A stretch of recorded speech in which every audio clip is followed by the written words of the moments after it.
तो राधे राधे, हरे कृष्णा, जय श्री राम। कैसे हो सारे? तो मैं तो अच्छा हूँ और उम्मीद करता हूँ आप भी अच्छे हैं। पर जो चीज़ अच्छी होनी चाहिए थी वो चीज़ अच्छी नहीं है। वो मेरे को क्लासेस के रेस्पॉन्स से आपका पता चल रहा है कि वो चीज़ अच्छी नहीं है। बिल्कुल भी पढ़ाई की तरफ आपका रुख नहीं है।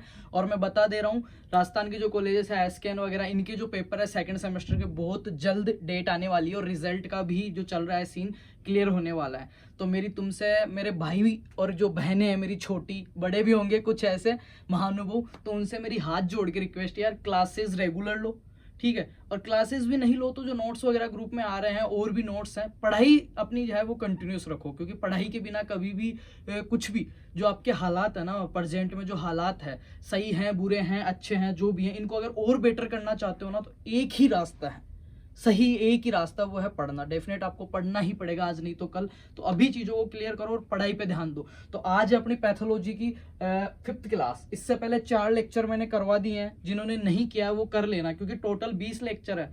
और पैथोलॉजी का फर्स्ट पार्ट ही चल रहा है आपके सेमेस्टर में, फंडामेंटल्स ऑफ प्लांट पैथोलॉजी, मतलब इसकी नींव, आधारभूत पैथोलॉजी। और इसमें बहुत कुछ बहुत अच्छे से हमने पढ़ा है। 4 क्लासेस में इतना क्लियर हो गया है कि अगर ये 5वीं क्लास देख के आप जाते हो, आगे का जो है वो इतना समझाने की चीज़ें उसमें कम है। जैसे फंगस के बारे में अपने को पढ़ना है, कवक के बारे में, फंगी के बारे में अपने को पढ़ना है, बैक्टीरिया के बारे में पढ़ना है, माइक्रोप्लाज्मा के बारे में पढ़ना है, वायरस, विरोइड, नेमेटोड्स के बारे में पढ़ना है। तो उनकी जो सेल बायो का पार्ट आ जाएगा वो थोड़ा बहुत, पर जो समझने की चीज़ें थी ना, जो कॉन्सेप्ट्स थे, वो सारे इन 4 लेक्चर्स में ही है। टर्मिनोलॉजी हो गया, हिस्ट्री हो गया, इसका इंट्रोडक्शन हो गया, ऑब्जेक्टिव्स हो गए, स्कोप हो गया, इंपोर्टेंस हो गया, ठीक है। और इससे पहले वाला जो लेक्चर था उसमें अपन देख लेते हैं एक बार, फिर शुरू करते हैं बिना टाइम खराब किए। तो पहले एक बार मैं थोड़ा सा टाइम तो लेता हूं मैं क्लासेस में, पर देखो मैं लॉन्ग टर्म में विश्वास करता हूँ चीज़ों को समझाने में। लिखा हुआ बहुत पड़ा है यार, मैटर की कमी नहीं है, सब्जेक्ट मैटर की बिल्कुल भी कमी नहीं है। नोट्स की पैथोलॉजी की 100 पीडीएफ मिल जाएगी फर्स्ट सेमेस्टर सेकंड सेमेस्टर की, वो मैटर नहीं करता। आपको उसमें से कितना ऑब्जर्व किया है, कितना आपने समझा और कितना कॉपी में लिख सकते हो, वो मैटर करता है। तो मैं इस चीज पे फोकस करता हूँ कि बच्चे को ज्यादा से ज्यादा जो मैं शब्द काम में ले रहा हूँ उनके बारे में पता होना चाहिए। यार इस शब्द का मतलब ये बताया था भैया ने, और उसके बारे में मैं 100 शब्द बोल रहा हूँ तो आप 50 सुनो, उनमें से 30 समझो और 20 तुम लिख के आओ। अगर तुम 20 लिख के आओगे तो तुम पास हो जाओगे, ठीक है। देखो एक बार टॉपिक्स देख लेते हैं, फिर टाइम खराब नहीं करेंगे ज्यादा। Importance of plant disease, scope and objectives of plant pathology, history देख ली थी, इंडियन जो वर्क्स हैं, इंडियन जो अपने साइंटिस्ट हैं उन्होंने काम किया वो देख लिया। और terms and concepts of plant pathology सबसे महत्वपूर्ण है। इसमें 20 टर्म्स देखी थी हमने। हाइपरट्रॉफी किसे कहते हैं, हाइपरपेलेशिया किसे कहते हैं, ठीक है। होस्ट क्या होता है, पैरासाइट क्या होता है, ऑब्लिगेटेड पैरासाइट क्या होता है, स्पेरोफाइटिक क्या होता है, वो सारे देखे। तो नहीं देखे तो एक बार देख लेना, क्योंकि आगे के टॉपिक समझ में नहीं आएंगे। पैथोजेनेसिस मैंने बता दिया था क्या होता है, एक बार रिवाइज करवाता हूँ। और 5वां जो सबसे महत्वपूर्ण टॉपिक है वो है causes and classification of plant disease, पादप रोगों का वर्गीकरण। क्या है बेटा? पादप रोगों का वर्गीकरण। तो इनका जो क्लासिफिकेशन है, 1 लेक्चर की क्लास है, इसको 1 लेक्चर में ही पूरा करेंगे। और जब ये क्लास अपनी पूरी हो जाएगी फिर इनको रिवाइज करेंगे दोबारा से। ये मेजर पोर्शन रहेगा अपना पैथोलॉजी का। जो 5वां टॉपिक है वो इन 4 तक का पूरा दोबारा से करेंगे, मेजर पोर्शन रहेगा। तो थोड़ा सा बड़ा हो सकता है, पर यार एंड तक देखना, मजा आएगा इस क्लास में, एंजॉय करोगे सेशन को, ठीक है। तो पादप रोगों का क्लासिफिकेशन देखो बेटा, अपन जो पादप रोग है उनका क्लासिफिकेशन किस किस आधार पे अपन देख सकते हैं प्लांट डिजीज का।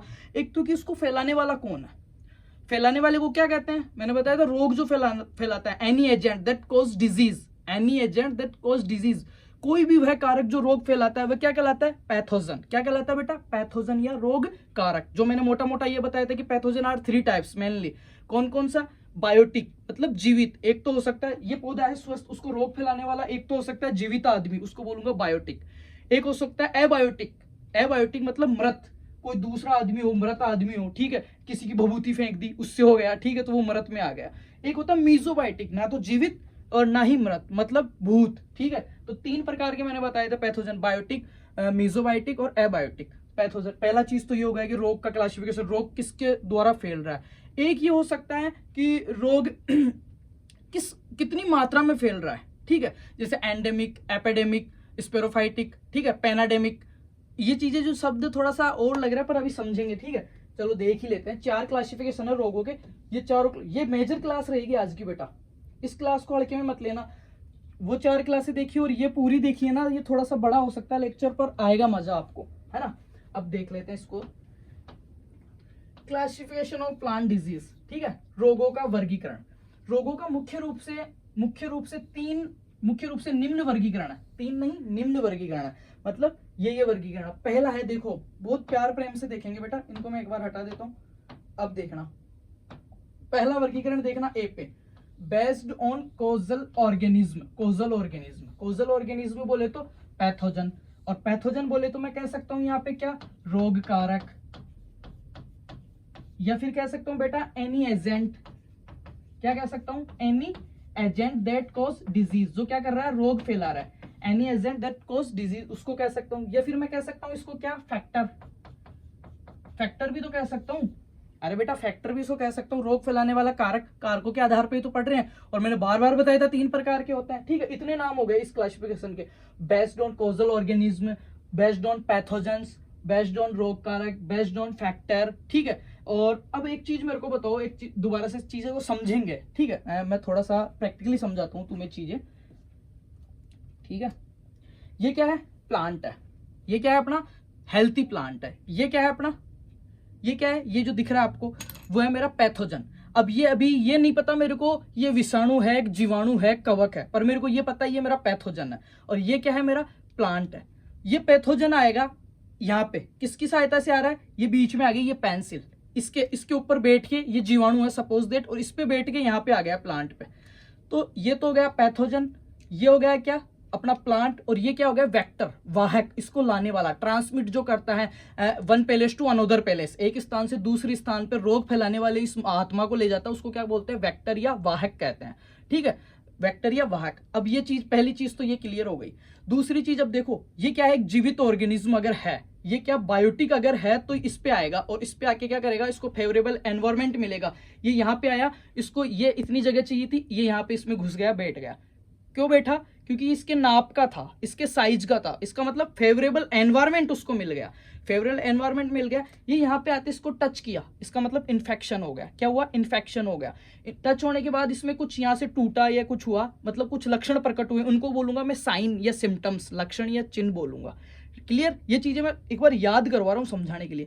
अब मेरे को एक चीज बताओ, ये यहाँ पे आ गया डायरेक्ट, और आते ही ऐसे तो है नहीं इसके रोग फैलाएगा, ये क्या करेगा, खुद को सर्वाइवल करने के लिए, खुद को जीवित रखने के लिए इस पौधे से क्या करेगा, न्यूट्रिएंट्स खींचेगा, और मैंने क्या बताया था, पैरासाइट की परिभाषा, दैट ऑब्टेन्ड न्यूट्रिएंट्स जो किसी और से लेता है, वह सूक्ष्म जीव जो किसी दूसरे जीव से या सजीव से अपना पोषण प्राप्त करता है क्या कहलाता है, पैरासाइट। तो मैं कह सकता हूं मेरा पैथोजन एक प्रकार का पैरासाइट है, पैरासाइट ही तो हुआ, इस पे आके इस पे आश्रित हो गया, इस पे सेट हो गया, और यहाँ से खुद का पोषण ले रहा है, जैसे जैसे इसको फेवरेबल एनवायरनमेंट मिला, अच्छी परिस्थितियां मिली, इसने क्या किया, इसके अंदर इन्फेक्शन करके, इनोकुलम करके इसमें रोग फैलाना शुरू कर दिया, ये इससे पोषण ले रहा है, ये तो हो गया पैरासाइट, और इससे ये जो पोषण दे रहा है वो क्या कहलाएगा, होस्ट, क्या कहलाएगा, होस्ट। तो मैं कह सकता हूं पैथोजन को अपन पैरासाइट बोल सकते हैं, और अपना जो प्लांट है वो होस्ट हो गया, समझ गए, वेक्टर समझ ही गया। और जो बीच की जो प्रोसेस हुई ना, ये यहां से लेके ये पैथोजन यहां से उड़ के यहाँ पे आया, यहाँ पे आके इसमें इन्फेक्शन किया, इनोकुलम किया, साइन आए, सिम्टम्स आए, देन फिर क्या हुआ, रोग फैल गया। ये सारी प्रोसेस क्या कहलाएगी बेटा, पैथोजेनेसिस। पैथोजेनेसिस क्या कहलाएगी, पैथोजेनेसिस। देखना समझना मजा आएगा। पैथोजेनेसिस जो कि अपना इससे बैक टॉपिक था, जस्ट क्या था, पैथोजेनेसिस।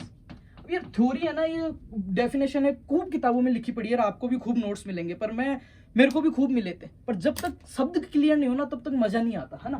पैथोजेनेसिस, पैथोजेनेसिस का मतलब होता है रोग जनन। रोग जनन जो कि हमने पढ़ा था, रोग जनन मतलब उस पैथोजन, इसकी 3 स्टेप्स बताई थी मैंने, ठीक है, 3 स्टेप्स हमने पढ़ी थी इसकी। एक तो होती है पहली अवस्था, मतलब उत्तेजन से पहली अवस्था, उत्तेजित अवस्था और उत्तेजन के बाद की अवस्था। उत्तेजन से पहली अवस्था को अपन कह सकते हैं जहां पे पैथोजन खुद को ग्रो कर रहा था। पैथोजन अभी दूसरी जगह है, अभी पैथोजन, मैं जयपुर में हूं, जैसे मेरा फसल है, ये मैं हूं, ठीक है, मैं प्लांट हूं, मैं जयपुर में हूं, आप कहीं और स्टेट में हो और दूसरे जिले में हो, आप सपोज दैट आप अलवर में हो, क्लियर। तो अलवर में जो आपकी ग्रोथ हो रही है, आप बढ़ रहे हो, वो पहली अवस्था हो गई। वहां से लेके फिर आप अलवर से बस के द्वारा, हरियाणा रोडवेज के द्वारा बैठ के आप आ गए सिंधी कैंप, ठीक है, वो क्या हो गई, हरियाणा रोडवेज हो गई आपका वेक्टर। और आप पैरासाइट थे, वहां से आए आप भूखे प्यासे, यहाँ पे आके आपको मिल गया जयपुर में मैं, दूसरी जगह, ठीक है, तो मैं हो गया होस्ट। आप मेरे से पोषण खींच रहे हो, मेरे को नुकसान पहुंचा रहे हो। ये जो सारी प्रोसेस हुई, मेरे को नुकसान पहुंचा दिया और मेरे को मार दिया, वहां तक की जो प्रोसेस थी, वहां से जन्म लेके यहाँ तक आके इसको खत्म करने का जो सारा सर्कुलर है, इसको अपन क्या कहेंगे, पैथोजेनेसिस, रोग जनन। रोग जनन कहेंगे, जो कि मैंने क्लियर करवा दिया है बैक क्लास में, अभी सिर्फ समझाने की बात है। अभी अपन पढ़ रहे हैं बेस्ड ऑन क्लासिफिकेशन पढ़ रहे हैं अपन डिजीज का based on causal organism, pathogen. तो ये नॉर्मल चीजें मैं बता रहा हूँ कि पैथोजन क्या होता है और किस हिसाब से इसका वर्गीकरण करेंगे, ठीक है। ये चीजें क्लियर हो गई। अब बात करते हैं इसमें आगे। देखो ये सारणी, ये कोई नोट्स में से वैसे नहीं है, मैंने एक एक चीजें छांट के बनाई है, एक एक शब्द नोट्स सही है, ठीक है। अब देखो 3 टाइप्स का होता है मेनली। पहला है बायोटिक। अब ये मैं ये चीज समझा रहा था, हाँ, कि ये जो आया ये हो सकता है जीवित हो, बायोटिक हो सकता है ये अजीवित हो, कोई बाहर का कोई कारक हो, टेम्परेचर है, या जो जिसको अपन नॉन लिविंग बोल सकते हैं, राइट। जिसे डिसऑर्डर और डिजीज, 2 चीज होती है, डिसऑर्डर और डिजीज। ये चीज भी क्लियर करवा देता हूँ, बाकी क्लियर है बच्चों की, एक बार और करवा देता हूँ। एक तो होता है बेटा डिसऑर्डर, दैहिक विकार, दैहिक विकार या डिसऑर्डर जिसको बोलते हैं, ठीक है। जैसे कैल्शियम की कमी से हो गया, मैग्नीशियम की कमी से हो गया, वीपटेल हो गया, ठीक है, बटनिंग हो गया नाइट्रोजन डिफिशियंसी से, और इसमें हो गया टेम्परेचर कम ज्यादा होने से कैट फेस हो गया, है ना। तो वो सारे जितने भी नॉन लिविंग, किससे बेटा, नॉन लिविंग, अजीवित, अजीवित या निर्जीव या एनवायरमेंटल कारक, जो भी ये चीजें आ रही हैं, अजीवित है, सांस नहीं ले सकता, निर्जीव है, उसके द्वारा जो रोग फैल रहा है तो वो रोग ही, पर वो नॉन इन्फेक्शन है, नॉन इन्फेक्शंस है, वो क्या कहलाएगा, नहीं संक्रमित नहीं होगा उसमें। ये कारक हो सकते हैं, कोई पोषक तत्व कम ज्यादा हो गया,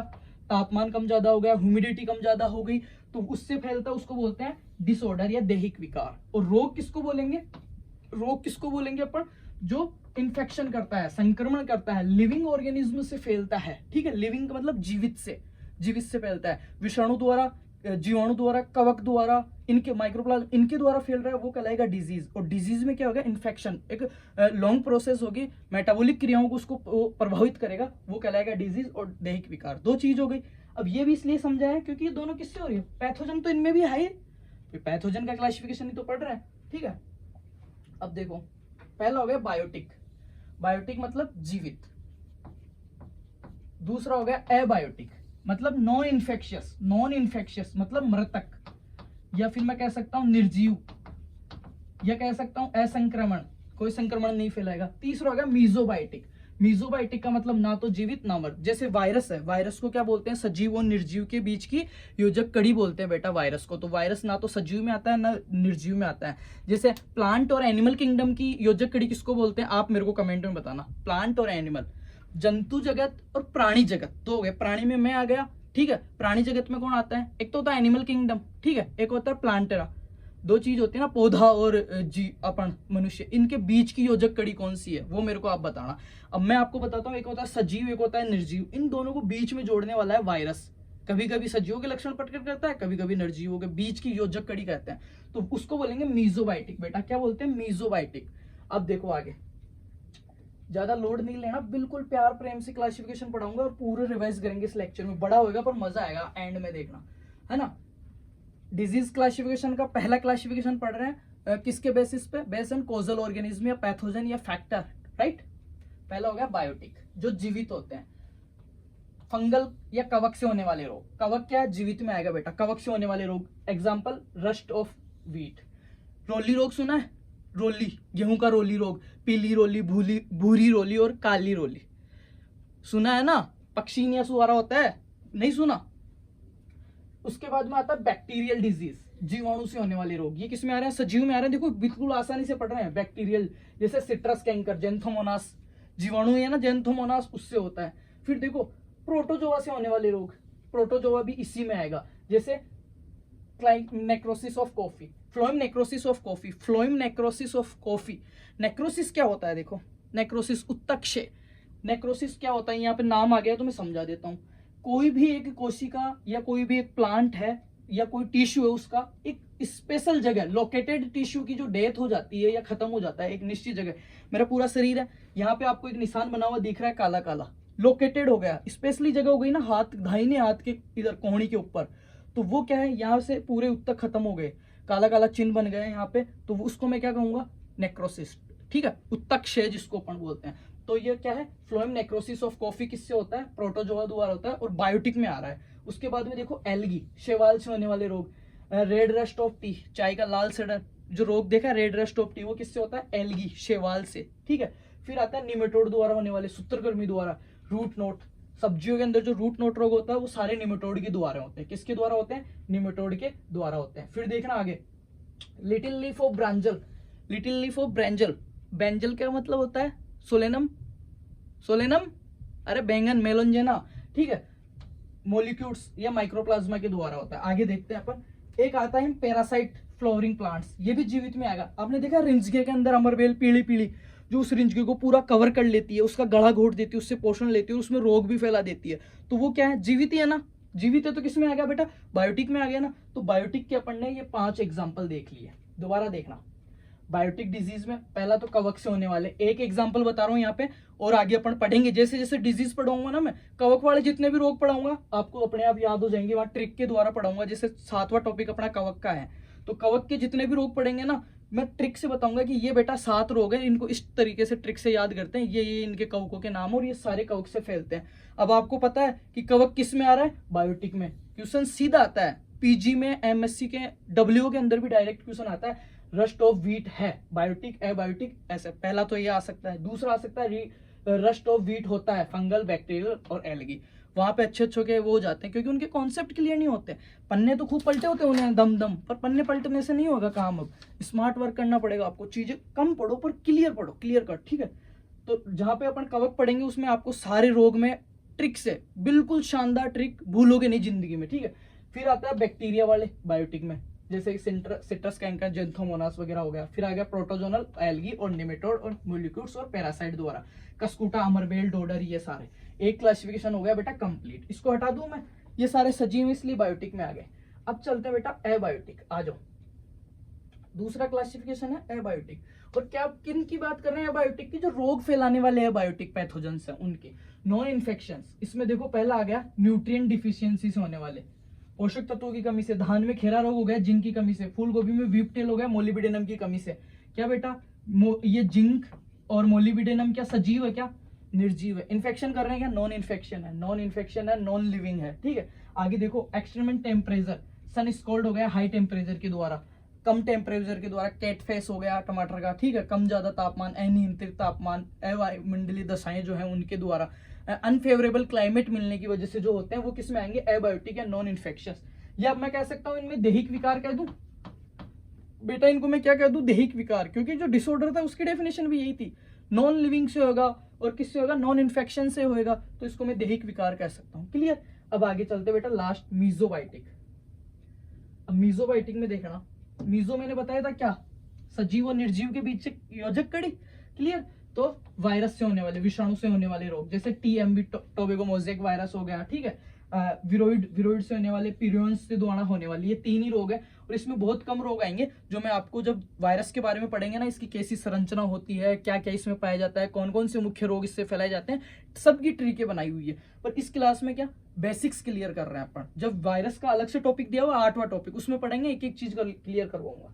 पहला क्लासिफिकेशन मैंने बता दिया बेटा, पौधों का मुख्य रूप से जो रोगों का वर्गीकरण है रोग कारकों के आधार पर 3, बायोटिक, एबायोटिक और मीजोबाइटिक। मीजोबाइटिक में वायरस, पिरियंस और विरोइड। एबायोटिक में जो नॉन लिविंग है, कौन कौन से? पोषक तत्वों की कमी और तापमान और वायुमंडल की अनियमितता। थर्ड हमने देखा बेटा जीवित, जीवित में कवक भी आ गया, बैक्टीरिया भी आ गया आपका, एल्गी आ गया, प्रोटोजोआ, माइक्रोप्लाज्मा और अमरबेल वगैरह आपकी आ गई। अब आता है सेकंड क्लासिफिकेशन, बहुत प्यारा क्लासिफिकेशन है भाई, बेस्ड ऑन इनोकुलम। इनोकुलम मतलब फैलने के आधार पे, किसके द्वारा? वो तो हो गया फैलाने वाला, अब फेल किसके आधार पर रहा है? इसके 3 है मेनली। और यहां से जो क्वेश्चन आता है हर बार प्री पीजी, एमएससी और डब्ल्यू, सुपरवाइजर में तो फिर भी इतना नहीं आता, और में हर पेपर में आएगा। पहला हो गया सोइल बोन, हो सकता है मृदा के द्वारा ही फैल रहा है रोग भाई, वो जो पैथोजन रह रहा था हो सकता है वो मृदा में ही बैठा हो बेटा, तो सोइल बोन डिजीज। दूसरा है सीड बोन, हो सकता है वो उस सीड में चिपका हो कहीं कवर में या बाहर। तीसरा है एयर या wind bone disease, air disease, airborne disease इनको कहते हैं। सीधा सा हिंदी में समझो इनको। पहला है मृदा जनित रोग, मृदा के अंदर ही उनका जो बैक्टीरिया है या जो पैथोजन है वो रहता है, या कहीं ना कहीं उसमें उसके बीजाणु स्पोर्स रहते हैं और वो फैला देती है, मृदा के द्वारा ही वो फैल जाता है, तो उसको कहते हैं सोइल बोर्न डिजीज या मृदा जनित रोग। दूसरा बेटा seed borne disease, seed borne या बीज जनित रोग, ठीक है, बीज जनित रोग। थर्ड बेटा क्या? एयरबोर्न या हवा के द्वारा फैलने वाले रोग। अब बात कर लेते हैं पहला मृदा जनित रोग कौन कौन से? विल्ट का नाम सुना आपने? विल्ट, फ्यूजेरियम, ठीक है। Wilt, dumping of Pythium species, सबसे ज्यादा पपीता वगैरह में देखा है डंपिंग ऑफ, अद्र जड़ गलन रोग जिसको बोलते हैं डंपिंग ऑफ, तना गल जाता है, पपीता लुढ़क जाता है, पीथियम स्पीसीज। सुना है क्या? नहीं सुना, कोई बात नहीं, पैथोलॉजी का पहला ही पार्ट है ये, नाम नहीं लग रहे होंगे पर फंडामेंटल्स ऑफ प्लांट पैथोलॉजी है। पैथोलॉजी पूरी बीएससी में जो चलेगी उसका पहला ही पार्ट है ये, ठीक है। आगे अभी लगन की है ये जो सीडी देख रहे हो ना, ये सगाई की सीडी है पैथोलॉजी की। अभी लगन की आएगी, फिर बारात की आएगी, फेरों की आएगी, ठीक है, सारी सीडी आएगी धीरे धीरे। तो ज्यादा अभी सोचने की जरूरत नहीं है, ये नए शब्द लग रहे होंगे पर आराम से पढ़ेंगे अपन। डंपिंग ऑफ रोग है जो नर्सरी में सबसे ज्यादा होता है, उसका जो ये पीथियम स्पीसीज है कवक की, वो क्या रहती है, ऑर्डेंटोटर्मिस जिसको बोलते हैं, ये क्या सोइल के अंदर ही प्रेजेंट रहता है, ठीक है ज्यादा। Late blight of potato, late blight of potato कहाँ पे नाम आया था भाई? आलू का, पछेती अंगमारी, फाइटोप्थेरा इन्फेंटिस, टॉपिक नंबर 1 नहीं याद? अरे यार, आयरलैंड अकाल 1845, आयरलैंड अकाल जिसके कारण 1.2 मिलियन लोग स्टारवेशन, भूख के कारण मर गए थे आयरलैंड के अंदर 1845 में। और उस रोग के बाद ही जो आपका एंटोन डी बेरी है, उस वैज्ञानिक को लगा यार ऐसा क्या हो गया, इंपोर्टेंस पता चला रोग का, उन्होंने इस पे खूब ज्यादा काम किया, तब उन्हें पता चला कि यार ये रोग कवक था, उससे ये रोग फैला, इसकी वजह से हुआ। तो अपन कह सकते हैं कि जो पैथोलॉजी है, ओरिजिन हुआ है पैथोलॉजी का, पैथोलॉजी जो ब्रांच निकल के आई है, जो इसकी खोज हुई है, वो किस रोग के बाद हुई है? Late blight of potato 1845, Ireland में अकाल, आयरिश फेमाइन, आयरलैंड में अकाल, पचेती जुलसा जिसको बोलते हैं, फाइटोप्थेरा इन्फेंटिस, फाइटोप्थोरा इन्फेंटिस कवक के द्वारा, याद रहेगा बेटा, ठीक है। आगे देखते हैं अपन मृदा जनित निमेटोड, जो निमेटोड वाले रोग है वो भी मृदा में ही रहते हैं। एक क्लासिफिकेशन क्लियर, मोटा मोटा क्लासिफिकेशन दे रहा हूँ, ज्यादा लोड लेने की जरूरत नहीं है आपको। आगे देखते हैं बेटा बीज वाले, सीड बोन या बीज जनित रोग। पहला बंट का नाम सुना है, करनाल बंट। स्मट का नाम सुना है, लूज स्मट, कवर्ड स्मट, जो के अंदर, अरे स्मट, लूज स्मट और कवर्ड स्मट, ठीक है। टंडू का नाम सुना है, टंड्रू, और टोमेटो मोजेक वायरस। ये जो 3 रोग हैं, 4 रोग हैं मेनली, वो क्या होते हैं? बीज जनित रोग है। सीधा सा क्वेश्चन आता है, देखो अगर एमएससी में आता है तो सीधा एमएससी एंट्रेंस का जो पेपर लगेगा ना, प्री पीजी का आप दोगे, या आपके जो न्यू टाइप आता है, सीधा सा क्वेश्चन आएगा, बंट है बाजरे का, या जिसका भी पूछेगा बाजरे का बंट रोग है, बीज जनित रोग, ठीक है। और हवा जनित रोग, मृदा जनित रोग, या नन ऑफ दीज, बताओ। तो बंट अपने को याद रहना चाहिए, बंट किसके? बीज के द्वारा होता है। स्मट ये भी बीज के द्वारा होता है। बीज के द्वारा होने का मतलब इसका पैथोजन जो है, उसके जो स्पोर्स हैं वो बीज में ही प्रेजेंट रह जाते हैं। टुंडू और टोमेटो, ये तीनों कौन से हैं? बीज जनित रोग है। अब देखते हैं बेटा, अपने पास लास्ट क्लासिफिकेशन इसका बचा, एयर, हवा द्वारा फैलने वाले रोग, एयरबोर्न डिजीज, जिनके बीजाणु हवा के द्वारा आ जाते हैं, ठीक है, हवा के द्वारा फैलने वाले। Powdery mildew, downy mildew, rust, leaf spot और सिट्रस कैंकर। अब सिट्रस कैंकर का नाम वहां पे आया था, कहां पे आया था बताओ? पहला जब क्लासिफिकेशन पढ़ा था मेरे बच्चा, उसमें सिट्रस कैंकर का नाम आया था अपने पास का जीवाणु से होने वाले रोग, जेंथोमोनास, मैंने बोला जेंथोमोनास। और जीवाणु से होने वाले रोग कौन से थे? मतलब जीवाणु आ गया, कवक आ गया, शैवाल आ गया, तीनों क्या है? जीवित, लिविंग। इन्फेक्शन मतलब बायोटिक हो गया ना, पैथोजन के आधार पे बायोटिक। पहले में पढ़ा था अपने, रस्ट कवक से फैल रहा था, रस्ट किससे फैल रहा था? कवक से, और कवक क्या है? जीवित है भाई, तो बायोटिक हो गया। लीफ स्पॉट, ठीक है। और ये सिट्रस कैंकर किससे बोल रहा था? जेंथोमोनास, जो कि क्या था? जीवाणु था। और जीवाणु तो सबको पता है जीवित में आता है, क्योंकि जीवाणु की खोज किसने की थी? जीवाणु के रूप में सबसे पहले जो लिविंग सेल की खोज की थी, एंटोनी वॉन ल्यूवेनहॉक। किसने की थी? एंटोनी वॉन ल्यूवेनहॉक ने, जीवित कोशिका, और एनिमल क्यूल नाम दिया। कोशिका की खोज, मृत कोशिका की खोज अलग आदमी ने की थी, सबको पता है किसने की थी, ठीक है। जीवित कोशिका की खोज पूछता है तो एंटोनी वॉन ल्यूवेनहॉक ने की थी। सूक्ष्मदर्शी की खोज भी उसी ने की थी, जो 2nd नंबर टॉपिक में मैंने पढ़ा दिया है, एनिमल क्यूल नाम दिया था। तो ये दूसरा क्लासिफिकेशन था अपना, बेस्ड ऑन इनोकुलम के आधार पे। 3 प्रकार के होते हैं बेटा, एक बार रिवाइज करा देता हूँ। सोइल बोन जो मृदा से फैलते हैं, विल्ट, डंपिंग ऑफ और लेट ब्लाइट और नेमेटोड। फिर आता है सीड बोन जो बीज द्वारा फैलते हैं, बंट, स्मट, टुंडू और मोजेक वायरस। और थर्ड है हवा के द्वारा, पाउडरी मिल्ड्यू, डाउनी मिल्ड्यू, ठीक है, जिसको बोलते हैं अपन हिंदी में, पाउडरी मिल्ड्यू को क्या बोलते हैं? अरे यार नाम याद नहीं आ रहा मेरे को इसको, हिंदी में पाउडरी मिल्ड्यू को क्या बोलते हैं? देख,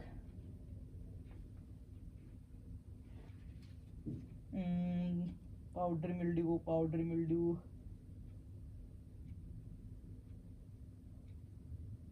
क्या कहते हैं? पाउडरी मिल्ड्यू उक्टा या मलानी रोग नहीं, वो फ्यूजेरियम विल्ट को बोलते हैं। हाँ, छाछा रोग, पाउडर मिल्ड्यू बोलते हैं छाछा रोग। पाउडर मिल्ड्यू क्या बोलते हैं बेटा? छाछा रोग। तुलासुता या मर्दुल रोमिल आशिता, मर्दुल रोमिल आशिता। रोली, रस्ट को बोलते हैं रोली रोग, रस्ट को क्या बोलते हैं? रोली रोग बोलते हैं। तो एक बार इस क्लासिफिकेशन को बहुत ध्यान से तुम देख लो, इसमें मजा आएगा तुम्हें। और इससे अगला क्लासिफिकेशन है वो और भी तगड़ा है, इससे अगला जो है वो और भी तगड़ा है बेटा।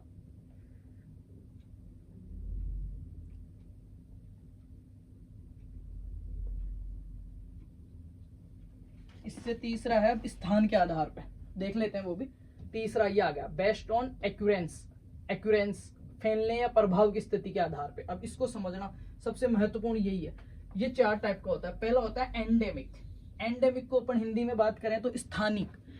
आप देखो मारवाड़ी में अगर बात करते हैं अपन तो एंडेमिक को अपन ऐसे बोलते हैं, देखो कहाँ है तू, कि अंडे ही हूँ, अंडे ही हूँ है, या कहाँ पे पड़ा है, अंडे ही पड़ी होली। आप कोई भी चीज यहाँ पर खेदा कि जैसे रिमोट है, आपने पूछा कहाँ पड़ा भैया रिमोट, तो मैं अपना लोकल लैंग्वेज में बात करते हैं अपन क्या कहते हैं? अंडे ही पड़े होगो, अंडे ही पड़े होगो। तो अंडे, एंडे, एंडे, ठीक है। एंडेमिक, एंडेमिक मतलब स्थानीय, वहां का वहीं, ठीक है। लोकल, स्थानीय। एंडेमिक का मतलब होता है स्थानीय। स्थान विशेष या क्षेत्र विशेष की बीमारियां जो होती है वो क्या कहलाती है? एंडेमिक कहलाती है, एंडेमिक डिजीज। अभी इसके उदाहरण द्वारा समझाऊंगा, पहले इसके टाइप्स देख लेते हैं। दूसरा पेंडेमिक, कहाँ पे? पूरे में। कहाँ पे भाई? पूरे में ही, स्थान के आधार पे पड़ रहे। कौन से स्थान पे? अंडी की अंडी, मतलब स्पेशल एक लोकल हो गया, स्थानिक रोग हो गया, स्थान विशेष पे ये फैलेंगे। दूसरा है पेंडेमिक। पेंडेमिक मतलब कोड़ा पूरा में ही, कोड़ो ही हो भाई रोग। कहाँ पे हुआ रोग? पूरे में ही हो गया। पेंडेमिक डिजीज मतलब सर्वव्यापी, हर कहीं, अंतरराष्ट्रीय स्तर पे या बहुत बड़े भाग पे ये होता है। कॉन्टिनेंट एंड सब कॉन्टिनेंट, द्वीप और महाद्वीप, पूरे महाद्वीप को ही घेर लेगा वो रोग, क्या कहलाएगा? Pandemic disease. और एक स्पेशल छोटे एरिया में होंगे स्थान विशेष की, उनको बोलेंगे एंडेमिक या स्थानिक रोग। पेंडेमिक पूरे में ही फैल रहा है, सर्वव्यापी, किसी महाद्वीप में, उपमहाद्वीप में, पूरे में ही फैल रहा है, सर्वव्यापी हो गया, ठीक है। फिर आता है एपिडेमिक।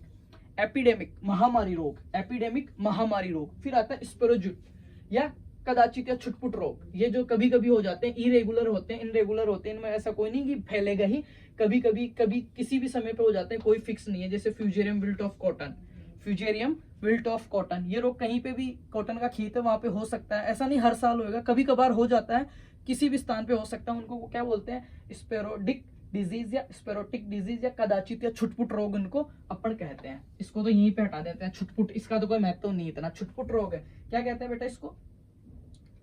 छुटपुट रोग, स्पेरोडिक या कदाचित, कदाचित कभी कभी, या छुटपुट रोग है। ये तो डिवाइडर पे पड़े रहते हैं, छुट्टे पुट्टे, वो रोग है। अब देखो इसमें क्या है, इनरेगुलर होता है, कभी कभी, कभी कभी, कोई समय स्थान फिक्स नहीं है। फ्यूजेरियम विल्ट ऑफ कॉटन, कोई स्थान समय इसका फिक्स नहीं है, कभी कभी ये फैल जाता है, ठीक है। इसको क्या बोलते हैं? स्पेरोडिक, कदाचित या छटपुट रोग। इनरेगुलर है, अनिश्चित है, कोई फिक्स नहीं होता। फ्यूजेरियम विल्ट ऑफ कॉटन हो गया, ठीक है। डाउनी मिल्ड्यू ऑफ बाजरा हो गया, डाउनी मिल्ड्यू ऑफ बाजरा भी इसी का उदाहरण है। कौन सा? डाउनी मिल्ड्यू ऑफ बाजरा, पेनिसिटम ग्लूकम जिसका नाम है, डाउनी मिल्ड्यू ऑफ बाजरा। क्योंकि यार बेसिक क्लास में ज्यादा जोर नहीं दूंगा आपके दिमाग पे, आपको सिर्फ ये नक्शा समझ में आना चाहिए इनका क्लासिफिकेशन का। आगे जब मैं पढ़ाऊंगा ना कौन सा रोग किससे हो रहा है, तब मैं खुद ही याद करवा दूंगा, वो मेरी जिम्मेदारी है, ठीक है। किससे हो रहा है? बाजरा, ये हो गया कदाचित। अब आ जाते हैं अपन इस पे, अपने वाले पे। कौन सा? अंडे के अंडे ही होगो भाई, कोड़ो ही हो काम, अंडे के अंडे ही होगो भाई, भाई है ना। तो अंडे के अंडा मतलब स्थान के स्थान पे, स्थान विशेष, क्षेत्र विशेष की बीमारियां हैं।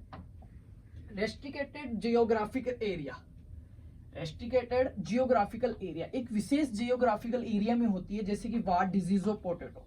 जो वार्ड डिजीज ऑफ पोटैटो वो दार्जिलिंग की पहाड़ियां जो है ना वहां पे ही मिलेगा आपको। वार्ड डिजीज ऑफ पोटैटो है वो दार्जिलिंग की पहाड़ियों, वेस्ट बंगाल में आपको मिलेगा, ठीक है। या फिर अपन कह सकते हैं golden nematode of potato, golden nematode of potato, golden nematode of potato, ये तमिलनाडु में ही आपको देखने को मिलेगा। कहाँ पे?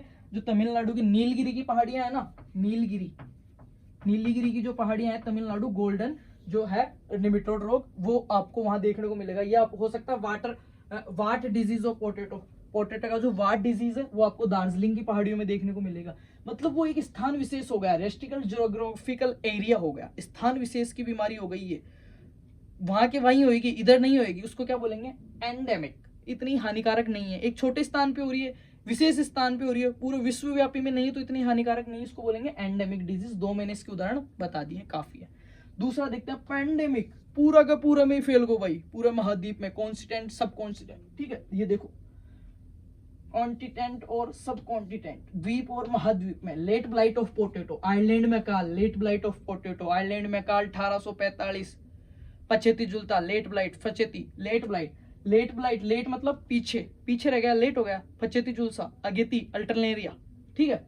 तो late blight of potato, Ireland पूरा महाद्वीप था उसमें फैला, और क्या हुआ, सबको तहस नहस कर दिया, सर्वव्यापी अंतरराष्ट्रीय बहुत बड़े भाग पे हुआ, और इतना बड़े भाग पे हुआ यार, पैथोलॉजी का ही ओरिजिन करवा दिया उस रोग ने। तो E J Butler, father of plant pathology E J Butler, और father of Indian plant pathology वो आप मेरे को बता देना, ठीक है। व्हीट रस्ट, जो गेहूं का जो रस्ट रोली रोग है, भूरी, भूरी, पीली और काली, तीन रोली होती है, ठीक है। भूरी होती है रिकॉन्डिडाटा वेराइटीज, रिकॉन्डिडाटा, ये अभी मैं नाम बता रहा हूँ, थोड़ा अजीब लगेगा पर पढ़ाएंगे जब। पीली होती है स्टार फॉर्मिस द्वारा, ठीक है। आगे देखते हैं भाई, एपिडेमिक या महामारी रोग, एपिडेमिक या महामारी, ये सर्वव्यापी रोग है, बड़े स्तर पे फैलेगा, पूरे द्वीप महाद्वीप पे फैलेगा, ठीक है। कौन कौन से हो गया, जैसे कि लेट ब्लाइट ऑफ पोटैटो और व्हीट रस्ट। अब देखते हैं महामारी रोग। अब दो प्रकार से होता है, ये जंतुओं में भी हो सकता है और पादपों में भी हो सकता है। ये लाइन मैंने इसलिए ऐड करी है, एपिजूटिक। एपिजूटिक का मतलब होता है, एपिजूटिक का मतलब होता है एनिमल्स में, ह्यूमंस में और एनिमल्स में, और एपीफायोटिक का मतलब प्लांट्स में। तो अभी जैसे कोरोना था, कोरोना कौन सा था, एपिडेमिक था, महामारी के रूप में आया था कोरोना एक, और एपिजूटिक था, अपने में फैल रहा था, पौधों में थोड़ी हो रहा था, एपिजूटिक था, और कौन सा था, एपिडेमिक। एपिडेमिक लेट प्लेट ही कर दिया सब वो, ठीक है। महामारी कुछ समय के अंतराल, कुछ स्थानों पर, परंतु भयानक रूप में आ जाती है, occurring periodically but in severe form, severe form मतलब भयानक रूप में आती है। Inoculum major areas of crops, वो क्या करती है, इनोकुलिंग मेजर क्रॉप्स जो है, मेजर एरियाज, जैसे समझो आप, मेजर एरियाज का मतलब मैं जैसे समझा सकता हूँ कि जयपुर में मेजर एरिया है वेजिटेबल का, सब्जी प्रोडक्शन खूब होता है जयपुर में, और ऐसा कोई रोग आए बड़े लेवल पे कि यहाँ की पूरी सब्जियों को तहस नहस कर दे, तो वो किस में आएगा, एपिडेमिक। महामारी आ गई, वायरस आ गया, सारी सब्जियां, सारे तरबूज के खेत एक साथ जल गए। देखा है कभी कि एक सरसों में वायरस आ गया, या तरबूज में वायरस आ गया, या खीरे में वायरस आ गया, पूरा पोलियो हाउस ही खत्म हो गया। एक पोलियो हाउस खत्म हुआ, पूरे गांव में 15 पोलियो हाउस थे, सबके खीरे में वायरस आ गया, सबके खीरा, तो वो क्या कहलाएगा, एपिडेमिक या महामारी रोग। इसमें देखो आइलैंड का अकाल है, वो भी इसके थ्रू आएगा। Red rot of sugar cane, लाल सड़न, कोलेटोटाइकम फाल्केटम कवक, गन्ने का लाल सड़न रोग, महत्वपूर्ण रोग है, आर्थिक दृष्टि से बहुत नुकसानदायक रोग है। राइस ब्लास्ट हो गया और व्हीट रस्ट हो गया, ये इसमें भी आएंगे, इसमें भी आएंगे उदाहरण। तो ये 4 क्लासिफिकेशन थे, चारों क्लासिफिकेशन देख लिया। एक बार मैं छोटा सा रिवाइज करवा देता हूँ। नोट्स आपको मिल जाएंगे, टेलीग्राम ग्रुप में मिल जाएंगे नोट्स, डिस्क्रिप्शन में लिंक दूंगा, वहां पे मैं डालता हूँ नोट्स। 2000 बच्चे हैं उस ग्रुप में, और जिनको है उनको पता है, नोट्स डाल देते हैं, फ्री ऑफ कॉस्ट है बेटा, ठीक है।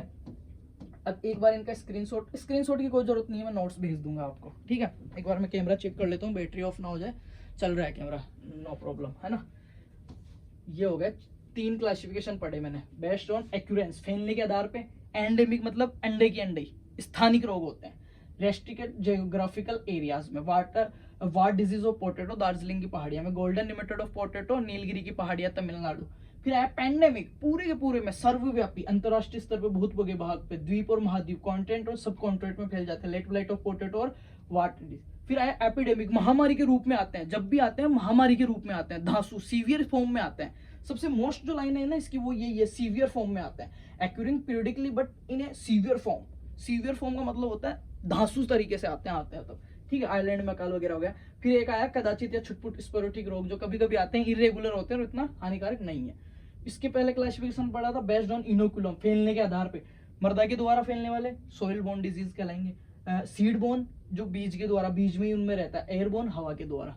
फिर ये था फैलाने वाले, बायोटिक मतलब जीवित कारक, कवक, bacteria, protozoa, algae, nematode, molecules, parasites.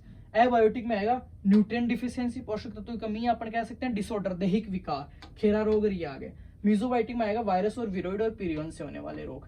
ये तो हो गया 5वां लेक्चर आपका कंप्लीट, क्लासिफिकेशन ऑफ डिजीज। अब मैं समझाता हूँ एक बार दोबारा से, पहले लेक्चर से चलते हैं अपन, ठीक है। किससे चलते हैं बेटा, पहले लेक्चर से चलते हैं। सॉरी कहाँ गया पहला लेक्चर, कहाँ पे इसका, पैथोलॉजी, मैं रिवाइज करवा रहा हूँ इसमें।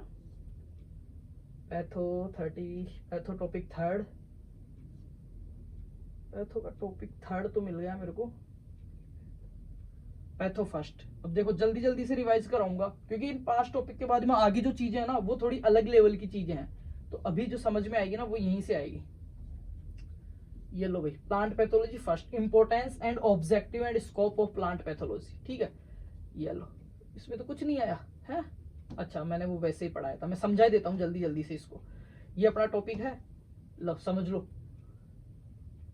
Importance objective scope plant pathology. इसमें जानने की चीजें नहीं थी, इतनी समझाने की चीजें थी, ठीक है, कि क्यों इसकी जरूरत पड़ी, है ना, क्या इसका महत्व और क्या इसका स्कोप है। इसके बाद में एक सेकेंड, कहाँ गया, पैथो 2, इसमें क्या था, ये है समझने का, इसमें थोड़ा बहुत। Lecture second, history of plant pathology, देखना आप हिस्ट्री देखो।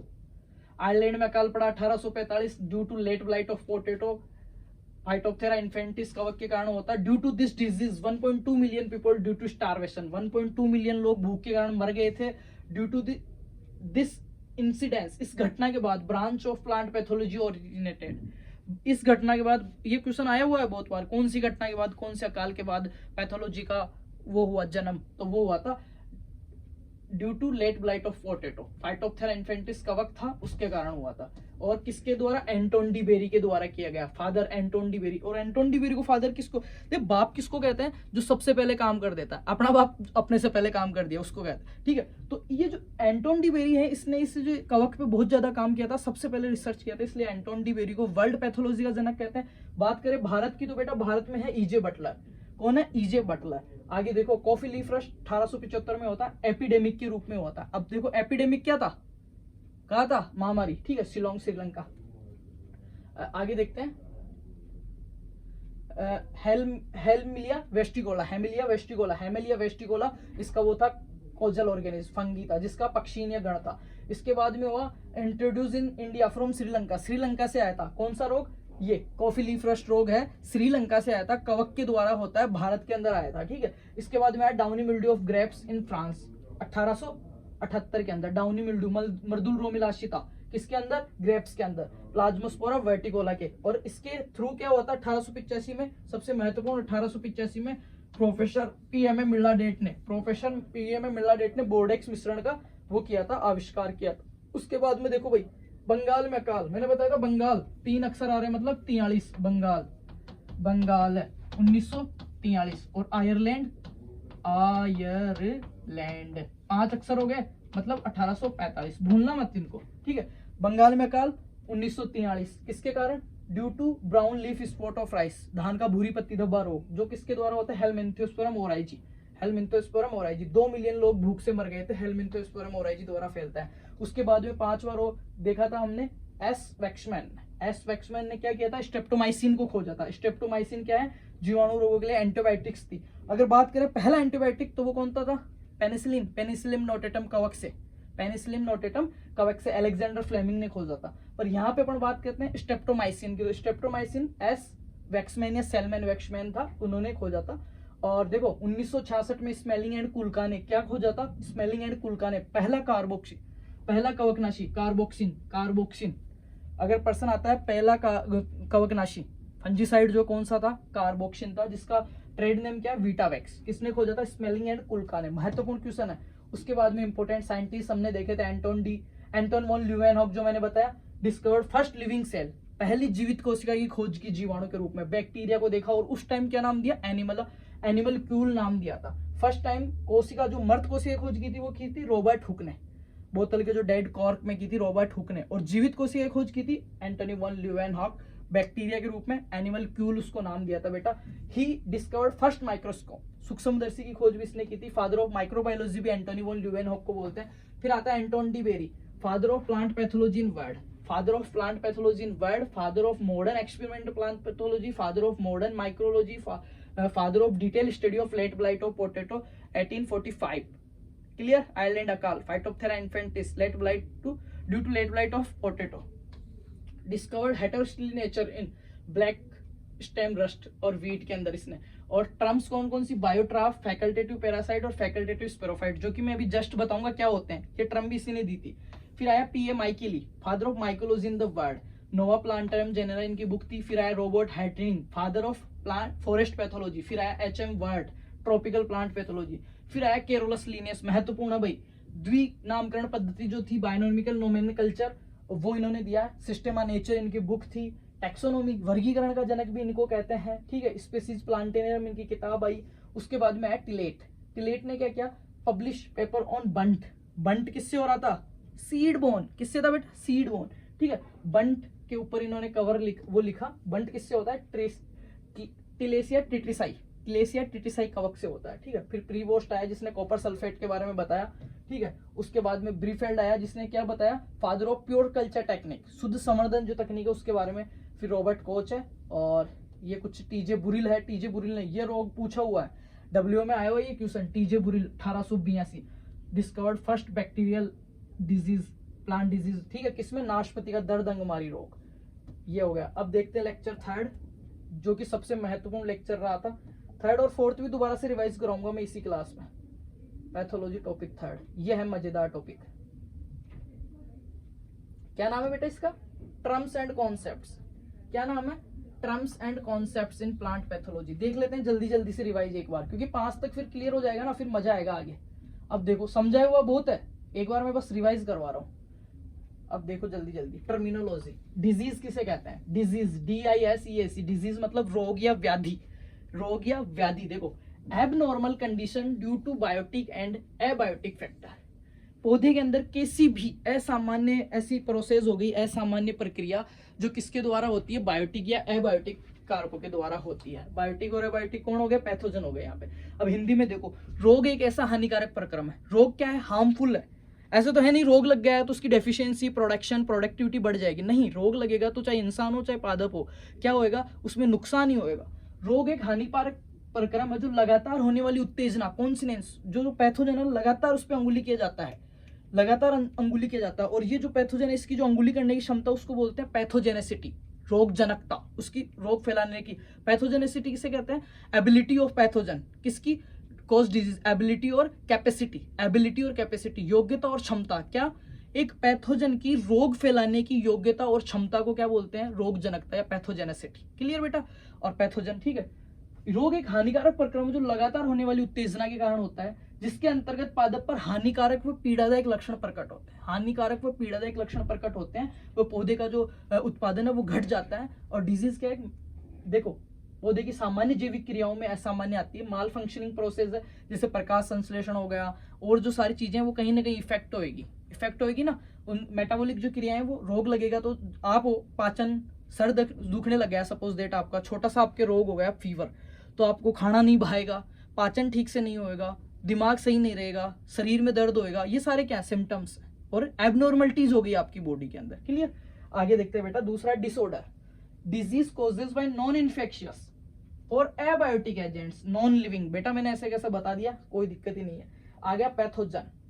क्या आया बेटा, पैथोजन, पैथोजन या रोग कारक, any agent that causes disease, ऐसा कारक जो रोग फैलाता है। ये 3 प्रकार के हो सकते हैं कारक, जैविक, अजैविक और वातावरणीय, जो कि हमने पढ़ लिया, बायोटिक, मीजोबायोटिक और एबायोटिक बेटा। उसके बाद में देखो पैरासाइट क्या होता है, organism that obtain nutrients from other living organism. ये पहले से एक ऑर्गेनिज्म है, सजीव है, ये एक दूसरा सजीव जो इससे पोषण प्राप्त करेगा वो क्या कहलाएगा, पैरासाइट। ये तो हो गया पैरासाइट, और जिससे ले रहा है वो हो गया होस्ट। वह जीव या सूक्ष्म जीव जो दूसरे जीवों से अपना पोषण लेता है वह परजीवी कहलाते हैं, पैरासाइट कहलाते हैं बेटा। और होस्ट क्या हो गया, जिससे वह लेते हैं वो होस्ट कहलाएगा, organism from which parasite obtain nutrient, जिससे वो खींच रहा है वो होस्ट कहलाएगा। क्लियर। आगे देखते हैं जल्दी जल्दी। साइन, साइन या चिन्ह क्या होता है, पैथोजन और it's part present on host. Host कौन है यहाँ पे, ये पैथोजन मैंने समझाया था भाई, ये मेरा पैथोजन था, ये मेरा पैथोजन था मतलब पैरासाइट, ये मेरा शुद्ध प्लांट है, हेल्थी प्लांट मतलब होस्ट। ये यहाँ पे आ गया और इसका कुछ ना कुछ, इसका शरीर का कुछ हिस्सा या कोई ऐसी चीज मेरे को वहां पे दिख रही है, वो क्या कहलाएगी, साइन। और जब ये यहाँ पे आके इन्फेक्शन करके सारा काम करके इस पे लक्षण प्रकट कर दिया, इसका रंग चेंज हो गया पत्ती का, ये जड़ गई, वो कहलाएगी सिम्टम्स, लक्षण। एक्सटर्नल और इंटरनल, देखो कितनी इजी डेफिनेशन बनाई है मैंने सिम्टम्स की। एक्सटर्नल और इंटरनल रिएक्शन प्रोड्यूस, एक्सटर्नल और इंटरनल, आंतरिक और बाहरी रिएक्शन, उसके रिएक्शन क्या रहेंगे, आंतरिक और बाहरी, प्रोड्यूस बनते हैं बाय द प्लांट, प्लांट के द्वारा आंतरिक और बाहरी कैसे लक्षण बनाए जाते हैं as the result of disease, रोग के कारण जो आंतरिक और बाहरी कुछ ऐसा मान्यता दिखाई देती है उनको लक्षण कहते हैं बेटा। फिर आता है सिंड्रोम, ग्रुप ऑफ सिम्टम्स, बहुत सारे लक्षण एक साथ दिखाई देंगे, उनको सिंड्रोम कहेंगे। वेट, फिर उसके बाद में है इन्फेक्शन। इन्फेक्शन क्या होता है? पैथोजन का होस्ट पे आना, मतलब पैथोजन कौन हो गया? पैरासाइट, ये हो गया प्लांट, इस पे आके इसका एस्टेब्लिशमेंट होना क्या होला? इन्फेक्शन कहलाएगा। Establishment of pathogen in the host. अब आगे देखते हैं बेटा, इनविजन, ठीक है, separate of pathogen, growth of pathogen in the host, वहां पे आके बैठ गया, एस्टेब्लिशमेंट कर लिया, संक्रमण कर दिया। इनोविजन क्या कर रहा है? उसके अंदर घुस रहा है, बार बार उसमें कॉन्सिनेंस कर रहा है, उत्तेजना कर रहा है, उसमें छेद करने की कोशिश कर रहा है, उसमें घुस के खुद की ग्रोथ कर रहा है, वो कहलाएगा। पैथोजन का होस्ट पे आक्रमण के पश्चात असर दिखाना या उसके अंदर वृद्धि करना, खुद को सर्वाइवल करवाना, खुद को उससे प्रभावी बनाना, इफेक्टिव करना, उसको दबा देना, वो क्या कहलाएगा? वो होगा host is capable of establishing infection की आगे की प्रोसेस। पैथोजेनेसिटी या रोग जनकता, पैथोजन की रोग फैलाने की क्षमता व गुणों को। कैपेसिटी और एबिलिटी ऑफ ए पैथोजन, ठीक है। आगे देखो पैरासाइट क्या होगा? पैरासाइट या biotroph, obtain nutrient from living host, पहले से मैंने बता दिया जीवित से लेते हैं। दो प्रकार के होते हैं, ऑब्लिगेटेड पैरासाइट और फैकल्टेटिव। ऑब्लिगेटिव का मतलब होता है अविकल्पी, ऑब्लिगेटेड का मतलब होता है अविकल्पी परजीवी। अब परजीवी मैंने बता दिया ऐसे सूक्ष्म जीव जो दूसरे जीव से पोषण लेंगे, सजीव से, वो क्या कहलाएंगे? परजीवी। और अविकल्पी, इनके पास कोई विकल्प नहीं है। ये कोई अमरबेल है, और अमरबेल को, ठीक है मैं उदाहरण समझा रहा हूँ, अमरबेल को क्या रिंजगा चाहिए, मतलब सजीव चाहिए ही चाहिए। अगर सजीव नहीं मिलेगा, रिंजगा नहीं मिलेगा तो ये मर जाएगी। तो वो क्या हो गया? ऑब्लिगेटेड पैरासाइट हो गया। ओनली फ्रॉम लिविंग होस्ट, केवल जीवित जीवों से ही अपना पोषण प्राप्त कर सकते हैं, वो क्या कहेंगे? ऑब्लिगेटेड।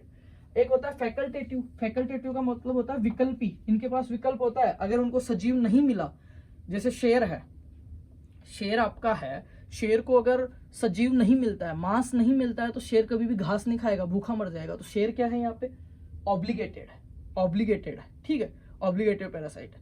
पर कुछ ऐसा जीव जिसको मांस नहीं मिल रहा, सजीव नहीं मिल रहा, तो वो निर्जीव को खा के काम चला लेगा, मरे हुए को खा के काम चला लेगा, निर्जीव चीज को खा के, वो कहलाएगा फैकल्टेटिव। ये हो गया। अब आता है फिर स्पोरोफाइट या मृतोपजीवी। स्पोरोफाइट वो सेम चीज है, sporophyte, pathogen that obtain nutrients from non living. ऐसे जीव जो मरे हुए से पोषण प्राप्त करते हैं वो स्पोरोफाइटिक या मृतोपजीवी कहलाते हैं, ठीक है। इसमें भी दो प्रकार के होते हैं, ऑब्लिगेटेड स्पोरोफाइट, अविकल्पी मृतोपजीवी, उनको सिर्फ मृत ही चाहिए, वो मरे हुए को खाएंगे, जिंदा को नहीं खाएंगे वो। और दूसरे होते हैं फैकल्टेटिव स्पोरोफाइट, जो उनको मरा हुआ नहीं मिला तो भाई जिंदा दे दो, उसको भी खा लेंगे, सर्वाइव हमें को करना है। आगे चलते हैं बेटा जल्दी से। ये दो चीज है, दो टर्म है, और एमएससी तक आपका पीछा नहीं छोड़ेगी। हाइपरप्लेसिया और हाइपरट्रॉफी। देखो प्लेस कितने होते हैं? संख्या, कोशिका की संख्याओं में असामान्य वृद्धि। प्लेस, स्थान बहुत सारे हो सकते हैं, बहुत सारा स्थान हो सकता है। तो देखो excessive and abnormal growth due to increase in number of cells. किसी भी प्लांट के अंदर, किसी भी ऑर्गन के अंदर, किसी भी अंग के अंदर अगर कोशिकाओं की असामान्य और गतिशील वृद्धि हो रही है, धनाधन से कोशिकाएं बढ़ रही है, तो उसको क्या कहूंगा मैं? कोशिकाओं के number of cells. Excessive and abnormal growth due to increase in number of cells, number of cells बढ़ रहे हैं तो उसको क्या कहूंगा? हाइपरप्लेशिया। और हाइपरट्रोफी, कोशिका का आकार बढ़ रहा है, growth due to increase the size of cell, कोशिका के आकार में अनियमित वृद्धि। कोशिकाओं की संख्या में वृद्धि हो रही है ना, मतलब संख्या में अनियमित वृद्धि हो रही है, अचानक से धनाधन वृद्धि हो रही है, उसको क्या कहेंगे? हाइपरप्लेशिया। प्लेस, लास्ट में याद रखना प्लेस आ रहा है, प्लेस मतलब होता है स्थान, स्थान ज्यादा घेरेगी ना, संख्या में वृद्धि होगी, तो स्थान ये बहुत सारे हो सकते हैं, मतलब नंबर ऑफ सेल्स। और ट्रॉफी, यार ट्रॉफी तो एक ही मिलेगी, या तो छोटी मिल सकती है या बड़ी, ट्रॉफी एक ही मिलती है, मतलब आकार छोटा बड़ा हो सकता है। तो हाइपरट्रॉफी किसको कहेंगे? Exclusive and abnormal growth due to increase size of cell, कोशिका के आकार में अनियमित वृद्धि। फिर आता है वेक्टर, जो मैंने आपको बता दिया already, individual that transmit pathogen from one place to another place, एक स्थान से दूसरे स्थान पे रोग कारक को जो लेके जाता है उसको वाहक या वेक्टर कहते हैं। जैसे कि व्हाइट फ्लाई है, जो ये येलो वैन मोजेक वायरस है भिंडी का, उसको ले जाने का काम करती है। फिर आता है पांडुरिता, etiolation, yellowing in plants due to absent of light. कुछ पौधों को अगर प्रकाश नहीं मिलता है तो उनका हरापन कम हो जाता है, कुछ पौधों को अगर प्रकाश नहीं मिलता है तो उनका हरापन कम हो जाता है, उनमें पीलापन आ जाता है, इसको बोलते हैं इटियोलेशन या पांडुरिता। एक होता है क्लोरोसिस या हरिमहीनता, yellowing in plants due to distraction of chlorophyll. Chlorophyll जो आपका मैग्नीशियम जिसका मुख्य अवयव है क्लोरोफिल, हरित लवक की कमी से पीलापन आना क्या कहलाता है? क्लोरोसिस कहलाता है बेटा। नेक्रोसिस या उत्तक्ष्य क्या होता है? Localized death of cells and tissue, कुछ विशेष जगह की कोशिका में ऊतकों का मर जाना, जैसे कि मैंने बताया था ये पूरी पेंसिल है, ये यहाँ पे आपको ब्लैक दिख रहा है ना, तो ये फिक्स जगह हो गई, एक ब्लॉक लिस्टेड डेथ हो गई यहाँ पे ऊतकों की। ऊपर के सारे ऊतक सही हैं, ये यहाँ के मर गए, काले दिख रहे हैं मेरे को, ऑफ सेल्स एंड टिश्यू, वो क्या कहलाएगा, ऊतकक्षय नेक्रोसिस। फिर आता है पैथोवार या PV, A sub division of pathogenic bacteria which infect है पर्टिकुलर स्पीसीज ऑफ। पैथोवार क्या होता है, एक ऐसे पैथोजन की प्रजाति जो स्पेशली उसी प्रजाति के जो पौधे हैं या जो रोग हैं उनको फैलाएगी, दूसरे में रोग नहीं फैलाएगी, उसको बोलेंगे अपन। ये हो गया 3। अब चौथा देख लेते हैं एक बार जल्दी से, फिर 5 टॉपिक तक सबके क्लियर होने चाहिए। कहाँ गया चौथा?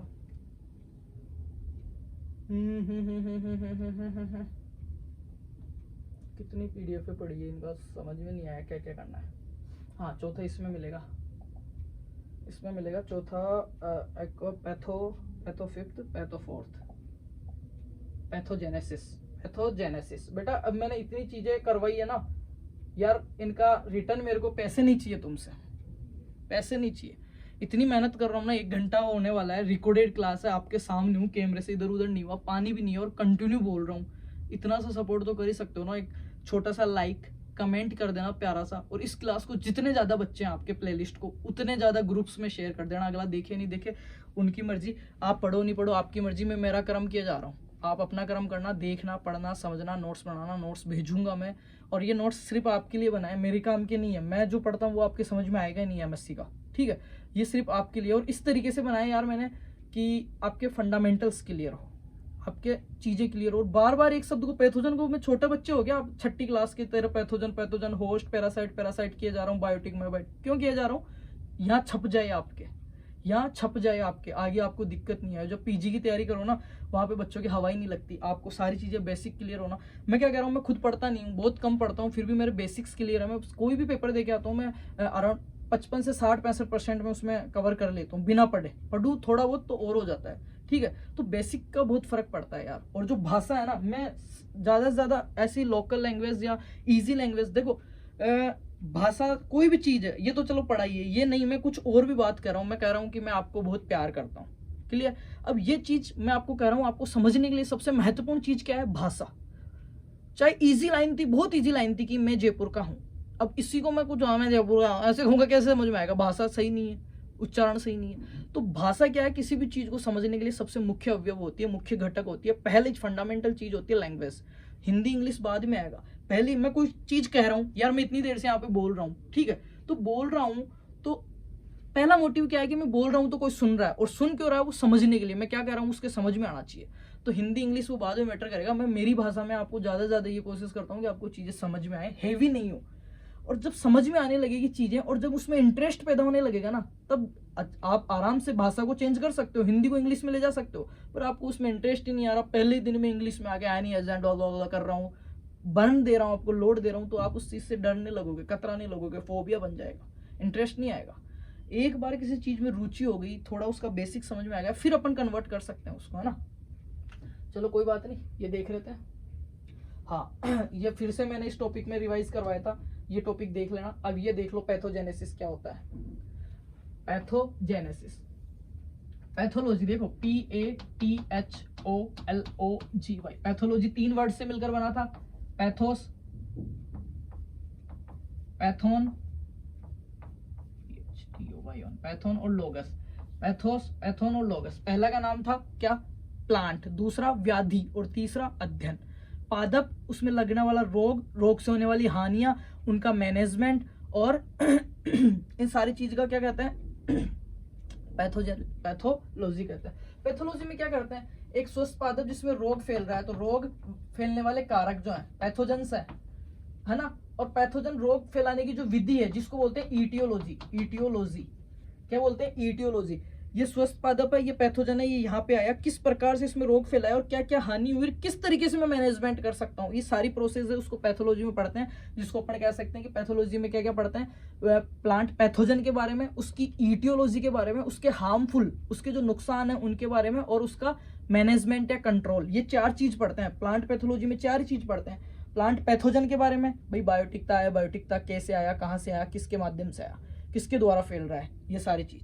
दूसरा आगे आप किस हिसाब से फैला रहा है, उसकी ईटियोलॉजी क्या है, उसका प्रोसेस क्या है, उसका प्रक्रम क्या है। अब फैला दिया तो इसका नुकसान क्या है, ईटियोलॉजी जब कंप्लीट हो गई, फैला दिया तो बेटा इसका नुकसान क्या है, और अब नुकसान ही हो गया है तो इसको रोकू कैसे, कंट्रोल कैसे करूं, मैनेजमेंट कैसे करूं, ये चारों चीजों आएगी पैथोलॉजी में। ठीक है, पैथोजेनेसिस में मैंने बताया था 3 स्टेप। पहली थी प्री पेनिट्रेशन। प्री पेनिट्रेशन मैंने बताया था, अलवर में पैथोजन तैयार हो रहा था वो। फिर हो गई ड्यूरिंग पेनिट्रेशन। ड्यूरिंग पेनिट्रेशन में वहां से बस पकड़ के आया, मेरे ऊपर इन्फेक्शन किया, मेरे को प्रभावित किया, वो सारी। और आएगी पोस्ट पेनिट्रेशन, इसमें आएगी रोग फैलाने बाद की हानियां। जैसे देख लो, ये स्वस्थ पादप था, ये पैथोजन था, ये वेक्टर की सहायता से यहाँ पे आया, ये इसकी इटियोलॉजी तो हो गई। ये जो सारी चीजें हो रही है, infection, invasion, inoculum, sign, symptom, syndrome, then disease, ये सारा क्या हो गया, ये क्या हो गया, इनडायरेक्ट रूप से इसकी इटियोलॉजी तो हो गई। ये यहाँ पे समझो, देखो पैथोजेनेसिस किसे कहते हैं, रोग जनन किसे कहते हैं। देखो ये पैथोजन था परजीवी के रूप में, ये इसने वेक्टर लिया और ये हेल्थी प्लांट पे आ गया, ये हो गया होस्ट, ये हो गया पैथोजन, ये इससे रस खींच रहा है, दोनों जीवित हो गए।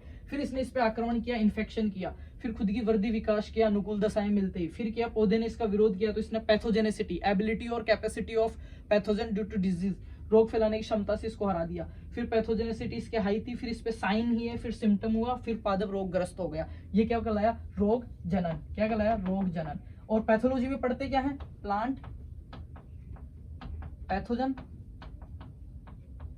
पैथोलॉजी की डेफिनेशन बता रहा हूं बेटा, 4 चीज याद रखना, प्लांट पैथोलॉजन, सॉरी प्लांट पैथोजन, उसकी ईटियोलॉजी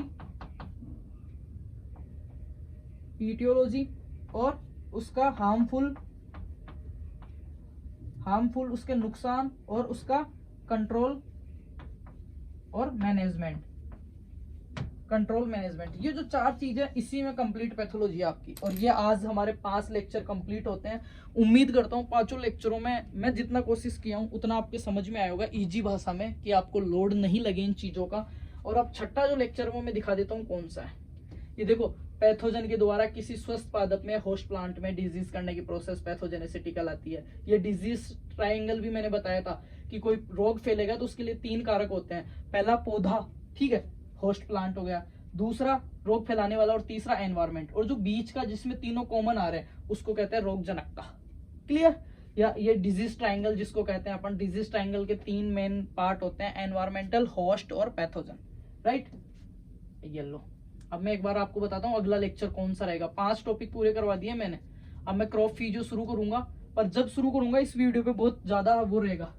छठा लेक्चर देखो, important plant pathogen organism different groups. जैसे कि अब देखो समझ में आएगा, इंपोर्टेंट प्लांट पैथोजेनिक ऑर्गेनिज्म मतलब महत्वपूर्ण प्लांट पैथोजन रोग कारकों के ग्रुप कौन कौन से, फंगई, कवक से फैलने वाले, बैक्टीरिया से फैलने वाले, ठीक है, वर्कुलर से फैलने वाले, प्लाज्मोस्मेटा से फैलने वाले, स्पेरोप्लाज्मा से, वायरस से, विरोइड से, एल्गी से, प्रोटोजोआ से, इनसे फैलने वालों के एग्जाम्पल अपने को देखना है। तो ये छठे में मैं सारों के एग्जाम्पल याद करवाऊंगा। 7वें लेक्चर में अपन क्या करेंगे, abiotic cases, disease and symptoms due to abiotic. Abiotic मतलब बेटा, हाँ अरे मंगल, एबायोटिक का मतलब मैंने बताया था क्या, अजीवी, नॉन इन्फेक्शन, नॉन लिविंग, बोले तो डिसऑर्डर, उनके बारे में पढ़ना है। फिर 8वां में देखो, कवक के बारे में पढ़ना अपने को। कवक के बारे में क्या क्या पढ़ना है, जनरल कैरेक्टर्स पढ़ने हैं कवक के, काइटिन की बनी होती है झिल्ली, कौन सा है, यूकैरियोटिक, प्रोकैरियोटिक, स्ट्रक्चर पढ़ेंगे, इसकी थैली के बारे में पढ़ेंगे, इसके टिश्यू के बारे में पढ़ेंगे। फिर ऐसे ही कवक के बाद भी पढ़ेंगे बैक्टीरिया के, वायरस के, और ऐसे करके आपका सिलेबस कंप्लीट। समझने की चीजें वो थोड़ी सी और है, बाकी मैंने करवा दिया है। और जिसके यहाँ तक 5 टॉपिक क्लियर है, छठा टॉपिक स्टार्ट तभी करेंगे। तो इस क्लास को यार ज्यादा से ज्यादा शेयर करना, ज्यादा से ज्यादा प्यार देना। और भी आपके इकोनॉमिक्स की क्लासेस हो रही है, नहीं समझ में आ रही तो मेरे को बताओ, दोबारा कराएंगे यार, 1 बार नहीं, 2 बार नहीं, 3 बार कराएंगे, ठीक है। बस ये है यार, मेरा कुछ थोड़ा सा सही नहीं चल रहा फिलहाल में चीजें, है ना। जो सोच रखा था, ऐप भी लॉन्च करना था, फ्री में कोर्स भी देना था, नोट्स भी देना था, आपको बुक्स भी देनी थी, सारा काम करना था, पर पता नहीं क्यों जो सोच रहे हैं वो हो नहीं रहा है। पर अच्छी चीजें होती है ना, उनमें टाइम लगता है। और मैंने एक कम्युनिटी पोस्ट भी डाली थी कि कुछ जब अच्छा होएगा ना, उससे पहले बहुत बुरा होएगा आपके साथ। तो अभी वही फेज चल रहा है अपना, फिर भी अपन डटे हैं, खड़े हैं, और उम्मीद कर रहे हैं कि सब कुछ सही हो, भगवान करे। आप अच्छा पढ़ो, अच्छे आगे जाओ, अच्छे लोगों में रहो, अच्छा खाओ, ठीक है। और बाकी ये देखो, ये मैं इंस्टाग्राम पे अपडेट देता रहूंगा। ये मेरा इंस्टाग्राम जो है सोशल मीडिया हैंडल, वो आपको मिलेगा इस नाम से, या जो आप लगाते हो जो भी VER वीर स्पेस मत देना, VIKAS स्पेस मत देना, GURJR, वहाँ पे जाके फॉलो कर लो, ठीक है। तो वहाँ पे भी कुछ अपडेट डालता रहता हूँ, लाइव आता रहता हूँ, बातें करता रहता हूँ मैं जब मेरा मन नहीं लगता तुम जैसे बहन भाइयों से, तो वहाँ पे फॉलो कर लो। और जल्दी से है ना उन फॉलोअर्स को, यहाँ पे 1:30 होने वाले हैं यूट्यूब पे, तो यार यहाँ पे 30,000 तो करो, इज्जत तो रखो तुम्हारे भाई की कुछ, ठीक है। वो सब चीज़ें मजाक की बात है, कोई नहीं, कुछ नहीं चाहिए मुझे आपसे, बस आप पढ़ते रहो यार, अच्छे से पढ़ते रहो, अच्छी डिग्री करो, अच्छी जगह जाओ, अच्छी पोस्टें आएगी, ठीक है। और अच्छे लोगों के साथ रहो, अच्छा खाओ, घर वाले पैसे दे रहे हैं। और एक चीज़ कभी मत भूलना, घर छोड़ा आपने उस घर को घर बनाने के लिए, घर छोड़ा उस घर को घर बनाने के लिए और बेहतर करने के लिए, खुद को इम्प्रूव करने के लिए, ना कि फालतू की सोना बाबू मोना डिप्रेशन में जाने के लिए। वो सब चीज़ें सेकेंडरी आती है। प्राइमरी जो चीज़ है, आपका पहला जो उद्देश्य, आपका गोल जो है, ऑब्जेक्टिव जो आपका है, ठीक है, वो क्या है? खुद को इम्प्रूव करना, खुद की स्थिति को सुधारना। उस स्थिति में आपके घर की स्थिति भी आ सकती है, आपके परिवार की स्थिति भी आ सकती है, आपके मम्मी पापा के सपने आ सकते हैं, आपके खुद के सपने, आपका फ्यूचर, आपके आने वाली वाइफ का फ्यूचर, आपके जो पैदा होंगे वो बच्चे, उनके पोते, उन सब का फ्यूचर आपके हाथ में है। तो आप सोच लो, ये सारी जिम्मेदारियां ज़्यादा है या बाबू ने खाना खाया नहीं खाया वो ज़्यादा है, ठीक है, या फिर बाबू चला गया तो डिप्रेशन में जाना जरूरी है। देखो यार, मैं एज ए टीचर पढ़ाता ही नहीं हूँ, as a big brother, as a friend, as a यार दोस्त, ठीक है, उस तरीके से पेश आता हूँ। क्योंकि इसकी एक बहुत बड़ी वजह, कुछ लोगों को लगेगा, कहते भी है मेरे को कि यार तू एज ए टीचर है तो एक गरिमा होती है टीचर की, सही है वो उनकी जगह, पर यार वो चीज़ें पहले थी, वो चीज़ें पहले थी, अभी टाइम अलग है, लोग अलग हैं, बच्चे अलग हैं, उनकी सोच अलग है, माहौल अलग है। एक बच्चा, मेरे को ये बताओ, अपनी फैमिली के बाद में अगर सबसे ज़्यादा टाइम किसी के साथ बैठता है या देता है ना, तो एक टीचर को देता है, और टीचर से बहुत ज़्यादा इफेक्ट पड़ता है। और मेरा जो फ्रेंडली नेचर रहने का, घुल मिल के रहने का, इसका बहुत मेरे को नुकसान भी होते हैं, पर फायदे हैं। फायदे क्या बताऊँ तुम्हें? बच्चों से इस तरीके से रहते हैं ना, भाई की तरह, ठीक है, दोस्त की तरह। ऐसी बच्चियाँ और बच्चे भी हैं जो मतलब ऐसी स्टेज पे, ऐसे कीचड़ में वो चले गए थे, ऐसी गलतियां उन्होंने कर दी थी जाने अनजाने में। देखो ये एज ही ऐसी है, मेरे से भी हुई है, आपसे भी होती है, सबसे होती है, और गलती करके सीखता है। गलती होना गलत नहीं है, गलती को दबाए जाना, उसमें और अंदर कीचड़ में घुसे जाना, एक गलती पे 100 गलतियां करना, और अंत में ऐसी स्थिति पे पहुंच जाना कि उससे बाहर ही नहीं निकला जाए। बाकी एक चीज बता दूं, कैसी भी स्थिति आ जाए, ऐसा कभी नहीं होता कि उससे बाहर नहीं, उस कैसी भी समस्या आ जाए, हल हमेशा रहता है उसका। तो कभी भी जिंदगी में समस्या है ना, हार मत मानना, तुम्हारा भाई खड़ा है, जितना हो पाएगा मदद होगी, ठीक है। तो हाँ, मैं बता रहा, कुछ ऐसी बच्चियां, बहनें, या कुछ ऐसे भाई जिनके बहुत हिम्मत करके उन्होंने मेरे को बताया था, वो चीज़ें सब प्राइवेसी है ना।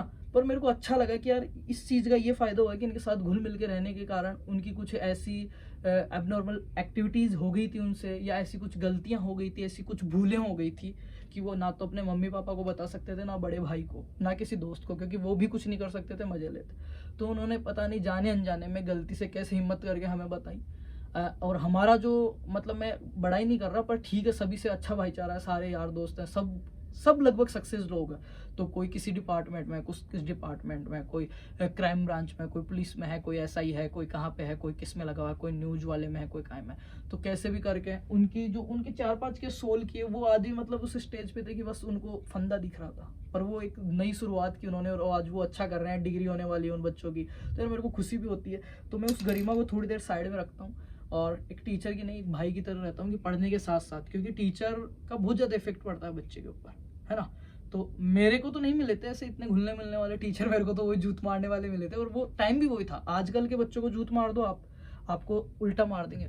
सहन करने की क्षमता बच्ची नहीं। डिप्रेशन में क्यों जा रहा बच्चा? पहले क्या था, पिटाई खा ली, 10 डंडे खा लिया, पर मजबूरी थी, कुछ कर नहीं सकता था, अंदर अंदर सहन करने की क्षमता थी, तो डिप्रेशन में नहीं जाता था। बंदी छोड़ के चल गई, सहन करने की क्षमता थी, घर वालों को बताया तो मर गया, और दोस्त को बताया तो मर गया, किसी और को बताया, बंदी के घर पता चल गया तो मर गया। आज क्या होता है, छोड़ के गई, 2 मिनट में तो फोटो वो कर दी वायरल, स्टेटस लगा दिया, वो कर दिया। मतलब मैं चीजें यहाँ मैं समझा ये रहा हूँ कि जो सहन शक्ति है ना बच्चों की, वो खत्म हो गई। ये खत्म होने का ही सबसे बड़ा रीजन है कि गलत कदम उठाते हैं, डिप्रेशन में जाते हैं, खुद को नुकसान पहुंचाते हैं, अगले को नुकसान पहुंचाते हैं, खुद के माँ बाप की गरिमा को नुकसान पहुंचाते हैं, खुद के फ्यूचर को, पास्ट को, प्रेजेंट को, सबको स्पॉइल कर देते हैं, सिर्फ एक वजह से, क्योंकि सहन शक्ति नहीं है। किसी ने, टीचर ने कुछ कह दिया क्लास में मजाक, ऐसा कैसे कह दिया, बाहर मिल 2 डंडे मार दिया, ऐसा कैसे कह दिया, वो मेरा फोन नहीं उठा रही, क्यों नहीं उठा रही, बीजी क्यों आ रही थी। ये सहन शक्ति नहीं है लोगों में बिल्कुल भी। पहले के बच्चे क्या थे, भरी क्लास में, या उसके मम्मी पापा पूरे गांव के सामने, पूरे जीवने में उसके 10 थप्पड़ भी लगा दिए ना, बच्चे ऊपर नजर करके नहीं देखता था, टीचर की तरफ, माता पिता की तरफ, बड़े आदमी की तरफ। गाँव का कोई बुजुर्ग जा रहा है, कुछ गलती कर दी, कुछ कह दिया ना, नीची गर्दन करके आ जाता। आजकल कुछ कह देना, क्या मतलब है तेरे को डोकरे, ऐसे सुना के आ जाते हैं। क्यों कह दिया मेरे को, इतने में डिप्रेशन में, तो सहन शक्ति खत्म हो गई है। तो वातावरण और माहौल के हिसाब से बदलना पड़ता है। तो इसी वजह से मैंने बहुत चीज़ें देखी है, ऑब्जर्व की है ना। तो मैं नहीं चाहता ऐसा कोई हो जाती है यार गलती, पर उसको सुधारा जा सकता है टाइम रहते, है ना। इसलिए मैं थोड़ा सा फ्रेंडली रहता हूँ। तो किसी को गलत लगे तो सॉरी, दिल से सॉरी, हाथ जोड़ के सॉरी। बाकी यार मस्त रहो, खाओ पियो, ऐश करो, डिग्री करो, अच्छे से एमएससी में कहीं एडमिशन लेना। बहुत पोस्टें आएंगी, बहुत मौके आएंगे, सरकारी नहीं तो प्राइवेट, प्राइवेट नहीं तो खुद का सेल्फ बिजनेस, जो भी कोई भी आप करना चाहो। एग्रीकल्चर में बहुत बिजनेस है, बहुत बिजनेस है। अब जैसे जैसे उम्र बढ़ेगी, जैसे जैसे आपके रास्ते खुलते जाएंगे, वो तब खुलेंगे जब आप सही रास्ते पे जाओगे। गलत में चले गए, एक गलती हो गई, दूसरी कर दी, उसको दबाने के लिए 100 कर दी, झूठ बोल रहे जा रहे हो, 100 को झूठ बोल दिए, फिर आप दलदल में फंस जाओगे। और वहां पे अगर आपको कोई सही आदमी नहीं मिला तो आप दलदल में डूब के मर जाओगे। तो यार अच्छे लोगों के साथ रहो, अच्छी वो रखो, सुबह उठो, अच्छा भगवान का नाम लो, रनिंग करो, पुशअप्स लगाओ, ठीक है, उठक बैठक लगाओ, अच्छी चीज़ें देखो, रील्स वगैरह कम देखो, भजन देखो, ठीक है, भगवान का नाम लो, मंदिर जाओ, जिम जाओ, एक्सरसाइज करो, रनिंग करो। आप देखोगे कि 20-25-25-30 दिन अगर आप कंटिन्यू ये चीज़ें कर रहे हो तो धीरे धीरे आपको इंप्रूव होने लगेगा। खूब सारे रास्ते दिखने लगेंगे, पॉजिटिव एनर्जी रहने लगेगी, आपके दिमाग में आने लगेगा मैं ये कर लूँ, मैं वो कर लूँ। और आप गलत चीज़ें देखते रहोगे, गलत लोगों में बैठोगे, गलत सोच रखोगे, गलत नज़रिया रखोगे, गलत ही चीज़ें देखोगे, गलत ही हरकतें करोगे, तो नेगेटिविटी में घुल जाओगे। आपको लगेगा बस बेडरूम में पढ़ा रहा हूँ, कमरे पे पढ़ा रहा हूँ, कोचिंग चला गया, लाइब्रेरी से आ गया, लाइब्रेरी में पढ़ा हूँ, बिस्तर में पढ़ा हूँ, देख लिया, कर लिया, बस उन्हीं चीज़ों में उलझा रह जाओ। इतनी नेगेटिविटी आ जाएगी, मैं जी क्यों रहा हूँ, मेरे पास कुछ नहीं है, मेरे घर वाले पैसे नहीं दे रहे, मैं क्या करूँगा, मेरी जॉब नहीं लगेगी, प्राइवेट से कर लिया, सरकारी से कर लिया, फलाना कर लिया, एलपीयू कर लूँ, एलपीएम कर लूँ, वेटनरी कर लूँ, ये चीज़ें आएंगी। और अगर अच्छे से मस्त मलंग सुबह 5 बजे उठ के रनिंग कर रहे हो, खा पी रहे हो, अच्छा अच्छे लोगों में बैठ रहे हो, 10 मिनट सुबह मंदिर जा रहे हो, शाम को एक्सरसाइज कर रहे हो, अच्छी चीज़ें देख रहे हो, यूट्यूब पे नए नए बिजनेस आइडियाज़ देख रहे हो, रील्स में अच्छे अच्छे पेजों को फॉलो कर रखा है ना, जिनमें मोटिवेशन स्टोरियाँ आती है, परमानंद जी के भजन आते हैं, ठीक है, राधा नाम आता है, राम का नाम आता है, जो भी सारे धर्म, देखो धर्म कोई सा भी सही गलत नहीं है, सारे अच्छे हैं और एक ही शिक्षा देते हैं, क्या, अच्छे से ज़िंदगी जीने की, ठीक है, लोगों से मिल बांट के, दुख को समझने की। वो चीज़ अगर कर रहे हो तो मैं कह रहा हूँ कुछ दिन आपको लगेगा कि यार क्या हो रहा है, पर कुछ दिन बाद ऑटोमेटिकली आपके जीवन में प्रकाश आने लग जाएगा, प्रैक्टिकल चीज़ें हैं। तो finally end of the day यही कहूँगा, 5 टॉपिक कंप्लीट हो गए भाई। अच्छे से रहो, मस्त रहो, प्यार से रहो सबके साथ, जो आ रहा सबको प्यार दो, इधर उधर की मत करो किसी के बारे में, है ना। ठीक से रहो। जय श्री राम, जय Shri Shyam, best of luck, thank you so much, I love you too. तो जब मानूंगा जब क्लास को शेयर कर देना, बहुत अच्छा रेस्पॉन्स आया, ठीक है, थैंक यू।